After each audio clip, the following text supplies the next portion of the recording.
questionado por causa da expulsão de Hulk na goleada sofrida para o Palmeiras.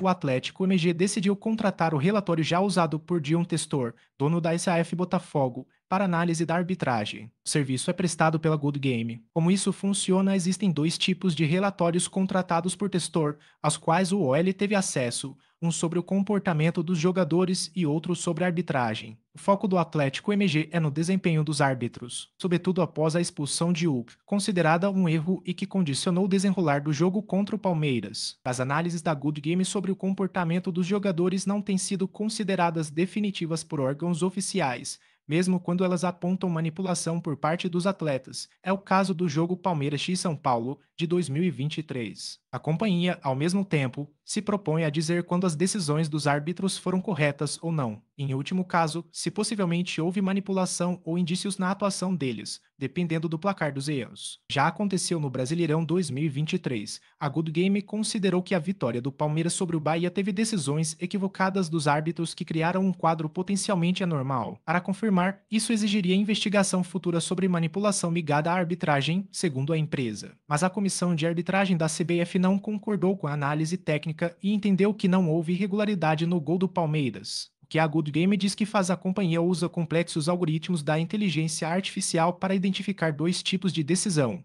A IRD, sigla em inglês para decisão incorreta do árbitro, e a CRD, decisão correta do árbitro. O relatório classifica as decisões ainda segundo o grau de influência delas no placar final das partidas. As decisões dos árbitros também podem ser apontadas de acordo com o grau de dificuldade, se simples ou complexas. A Good Game ainda alega que o relatório consegue distinguir erros que sejam intencionais para apontar potencial manipulação de resultados ligada aos árbitros. Ao longo do documento, a Good Game aponta quais decisões beneficiaram, supostamente, os clubes envolvidos e diz ainda um percentual de situações para cada lado. Isso vale para situações marcadas ou ignoradas pelos árbitros. Good Game X Comissão de Arbitragem da CBF no Palmeiras x Bahia, a Good Game alegou que 80% das decisões erradas da arbitragem foram a favor do time paulista.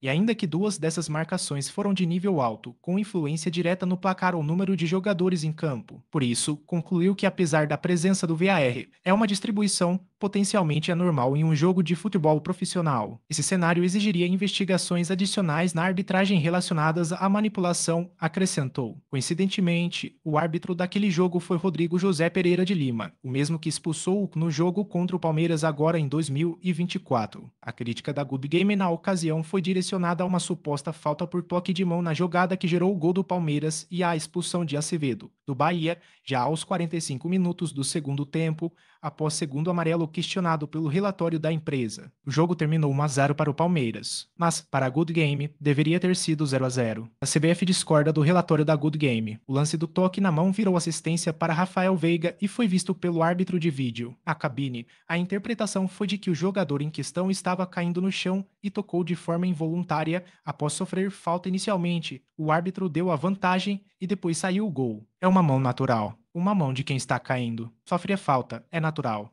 Ninguém cai com a mão para trás. É natural. Igual a um carrinho. Ele põe a mão na frente para se proteger, disse na ocasião o presidente da comissão de arbitragem, Wilson Seneme, que não chegou a abordar a expulsão posterior. Manipulação. O relatório sobre o jogo Palmeiras 5x0 São Paulo, a Good Game apontou que a arbitragem foi normal em relação à manipulação de resultados. A presença de uma decisão incorreta do árbitro no nível alto, com influência direta no placar para marcar um pênalti inválido, potencialmente muda o placar final do jogo, mas não os pontos de cada time, apontou a Good Game naquela partida. Por outro lado, a empresa disse que o comportamento dos jogadores do São Paulo indicava manipulação por parte de pelo menos 5 deles, como já detalhado pelo OL, quando questiona um lance específico.